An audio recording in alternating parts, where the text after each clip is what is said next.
Welcome to all. आज हम 10th class के एक मोस्ट इंपोर्टेंट पॉइंट को डिस्कस करने वाले हैं और पॉइंट नंबर है सेकंड, जिसका नेम है फायर एंड आइस। ओके, तो फायर एंड आइस से जिस पॉइंट में से जितने इंपोर्टेंट क्वेश्चंस बनेंगे इसमें मैसेज के, थीम के या इसके डिफरेंट टाइप जो भी इंपोर्टेंट क्वेश्चंस बनेंगे, सारे क्वेश्चंस मैं आपको इस वीडियो के अंदर डिस्कस करवाने वाला हूं। तो लेट्स स्टार्ट द पॉइंट। यहाँ पे मैंने जो पोएम अपनी फायर एंड आइस उसकी स्टेंजा को राइट किया है। फर्स्ट स्टेंजा क्या है? Some say the world will end in fire, some say in ice. From what I have tasted of desire, I hold those who favor fire. यह stanza number first.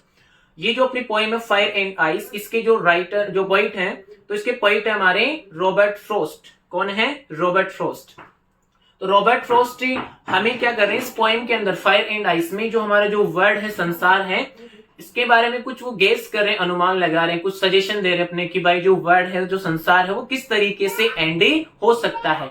वैसे fire का mean आप जानते हो आग होता है एंड आइस का मीन क्या होता है? बर्फ। ठीक है, लेकिन यहाँ पे इनका एक्चुअल मीनिंग, तो फायर एंड आइस का एक्चुअल मीनिंग ये होता है, लेकिन इनका कुछ सिंबल्स के रूप में ये जो वर्ड्स है इनको यूज किया गया है।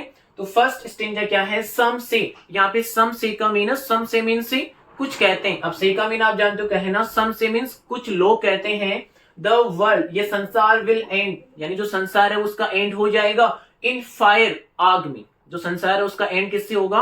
आग से होगा।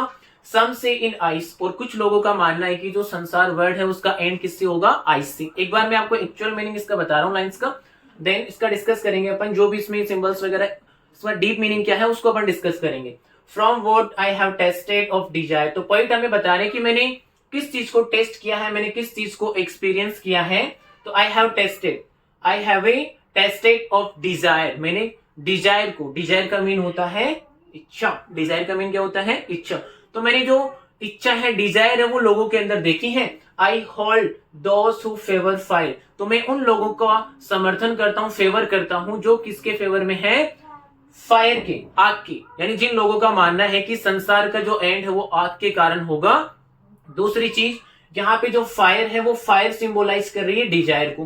किसको सिंबोलाइज कर रही है? डिजायर। तो फायर का मीन है यहाँ पे डिजायर।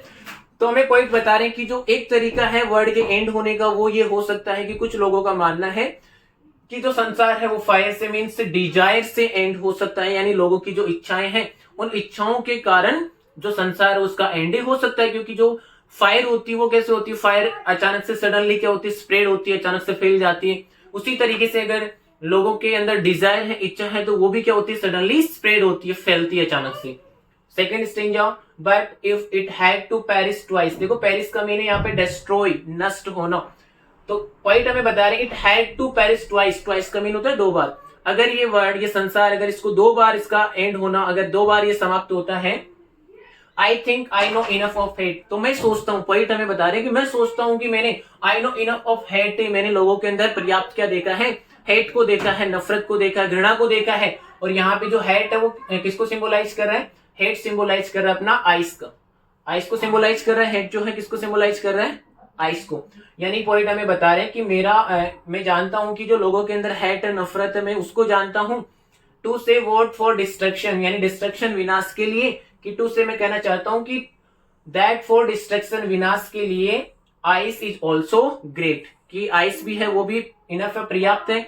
आइस के कारण, हेट के कारण, नफरत के कारण भी जो वर्ड है उसका एंड हो सकता है। एंड वुड सफाइस, सफाइस का मीन है यहाँ पे इनफ, पर्याप्त। और ये जो आइस है, हेट है लोगों के अंदर, वो क्या होगी? वर्ड के एंड के लिए इनफ होगी। तो एक बार हमने इसके हिंदी मीनिंग को समझा है। अब इसमें से मैंने कुछ आपके लिए क्वेश्चंस लिखे। क्वेश्चंस क्या है? यहाँ पे क्वेश्चंस नहीं है। पहले मैंने आप जो पोएम में से थीम या मैसेज जो उसको समराइज करके पूरी तरीके से सिंपल वर्ड्स में लिखा है। अगर आप ये वाला मैसेज या थीम अगर इसको कवर कर लेते हो, तो बाकी इसके बाद में अपन जो क्वेश्चंस होंगे उनको डिस्कस करेंगे। तो उन क्वेश्चंस के आंसर सारे आप इन लाइंस में से कर सकते हो। क्या है कुछ देखना एक बार आप। पहली चीज है थीम। क्या है? थीम। तो पोएम का जो थीम है, negative human emotions can lead to destruction of the world, कि लोगों के अंदर जो नेगेटिव इमोशंस होते हैं, नकारात्मक जो भावनाएं होती है, जैसे हैट करना, ठीक है, या किसी के लिए कुछ डिजायर रखना, तो ये नेगेटिव इमोशंस हैं। तो ये जो नेगेटिव इमोशन है can lead to the destruction of the world, यही संसार के डिस्ट्रक्शन के लिए, विनाश की तरफ उसको ले जा सकते हैं।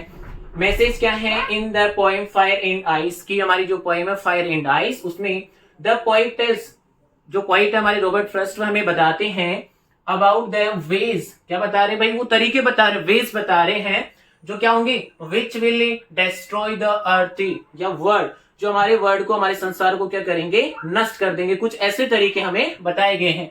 कुछ लोगों का मानना है कि फायर से होगा, कुछ का मानना आइस से होगा, तो जो हमारे पॉइंट है वो कुछ मैनर, कुछ वेज तरीके बता रहे हैं जिनसे जो वर्ड है उसका एंडिंग हो सकता है। तो सिंपल सी लाइन आप लिख सकते हो, कैसा लिखोगे, इन the poem fire and ice, poem का नेम लिखोगे आप, अंडरलाइन कर सकते हो। फिर आगे आपको लिखना पोइट का नेम भी, अगर आप लिखना चाहो तो लिख सकते हो। The poetry Robert Frost tells, हमें बताते हैं about the ways of which will destroy the earth, जो हमारे अर्थ को क्या कर देंगे, नष्ट कर देंगे। फिर है the poet uses fire and ice, अच्छा मैंने आपको बताया जो फायर एंड जो आइस है उनको पोइट ने किसकी तरह यूज किया है, the poet uses fire and ice as a symbols, इनको एक सिंबल के रूप में, प्रतीक के रूप में माना गया है। अच्छा क्या क्या सिंबल है, फायर स्टैंड्स फॉर डिजायर, क्या है जो फायर है वो किसके लिए, fire stands for Dzire, grid लालच, एंड एंगर गुस्सा, क्योंकि ये सारी चीजें लोगों के अंदर इमोशंस है, लोगों के अंदर डिजायर होता है, ग्रिड होता है, एंगर होता है, जो फायर की तरह है, आग की तरह अचानक से स्प्रेड होते हैं। आइस स्टैंड्स फॉर हेटर्ड, अच्छा जो आइस है वो हेट के लिए, घृणा के लिए, नफरत के लिए है। एंड इंडिफरेंस, जो लोगों के अंदर इंडिफरेंस होता है, इनइक्वालिटी होता है, उसको सिंबल कर रहा है। तो दोनों लाइंस आप कर सकते हो, fire stands for a Dzire, grid and anger, important question यहां से बनता है, one line question. And ice stands for A hatred and indifference, ये मोस्ट इंपॉर्टेंट लाइंस है, ये दोनों वाली लाइंस आपको जरूर याद ही रखनी है। द पोइट बिलीव्स, अच्छा जो पोइट हमारे वो बिलीव करते हैं, विश्वास करते हैं that both fire and ice, की जो दोनों चीजें fire and ice are equally dangerous, की जो दोनों चीजें हैं वो क्या है, समान रूप से डेंजरियस है। दोनों चीजों से जो अर्थ है, जो वर्ड उसका एंडिंग हो सकता है। टू मच डिजायर, अच्छा जो ज्यादा desire, too much desire can destroy the world like fire, desire किसकी तरह है, फायर की तरह। अगर लोगों के अंदर टू मच क्या है, डिजायर, इच्छा है, तो वो फायर की तरह क्या कर सकती है, आग की तरह डिस्ट्रॉय कर सकती है। एंड क्या है, टू मच हेटर्ड, अगर लोगों के अंदर टू मच क्या है, ज्यादा हेटर्ड है, can also destroy the world like ice, तो ये भी आइस की तरह जो हमारा वर्ल्ड संसार उसको एंडिंग कर सकती है। देन आगे क्या लिखा है, इन दिस वे, इस तरीके से द पोइट इज टेलिंग अस, इस तरीके से कवि हमें बता रहे हैं that in negative human emotions, की जो नेगेटिव ह्यूमन इमोशंस हैं कौन कौन से हैं, जैसे डिजायर, ग्रीड, हेटर्ड, इंडिफरेंस, ये क्या कर सकते हैं, can lead to the destruction of the world, संसार का एंडिंग कर सकते हैं। इट मीन्स आप मोटी मोटी बात दिमाग में ये बैठा लो कि हमें जो पोइट है वो कुछ तरीके बता रहे हैं। एक तरीका तो ये है कि कुछ लोगों का मानना है, या पोइट उन लोगों का फेवर करता है जो लोग ये मानते हैं कि फायर से, डिजायर से, ठीक है, जो वर्ल्ड है, संसार है, उसका एंड हो सकता है। दूसरा तरीका है कि हो सकता है कि ये जो संसार है वो आइस के कारण, यानी हेटर्ड के कारण, इंडिफरेंस के कारण भी क्या हो सकता है, नष्ट हो सकता है। सिंपल सी बात है, दोनों ही चीजों को आपको दिमाग में बैठा लेना। और फायर यहाँ पे डिजायर को सिंबलाइज कर रहा है और आइस यहाँ पे हेटर्ड या इंडिफरेंस को सिंबलाइज कर रहा है। अब देखेंगे अपन इसके कुछ ही इंपॉर्टेंट क्वेश्चंस जो बोर्ड पॉइंट ऑफ व्यू से मोस्ट इंपॉर्टेंट है, जो बार बार पूछे जाते हैं, जिनकी पूछने की संभावना ज्यादा है। चलिए, ठीक है, तो स्ट्रेंजा अपन ने डिस्कस कर लिए हैं। उसके बाद में फर्स्ट क्वेश्चन है, what do fire and ice symbolize in the poem. Most important question है कि पोएम के अंदर जो फायर एंड आइस है वो किसको सिंबलाइज करते हैं। देखो आप थोड़ा सा माइंड में बना सकते हो, फायर डिजायर, फायर डिजायर, जब फायर किसको सिंबलाइज करता है तो आप लिखोगे इन the poem fire and ice, in the poem fire and ice fire symbolizes किसको, फायर, डिजायर, ग्रीड, ठीक है, डिजायर, ग्रीड, इन सब चीजों को फायर सिंबलाइज करता है।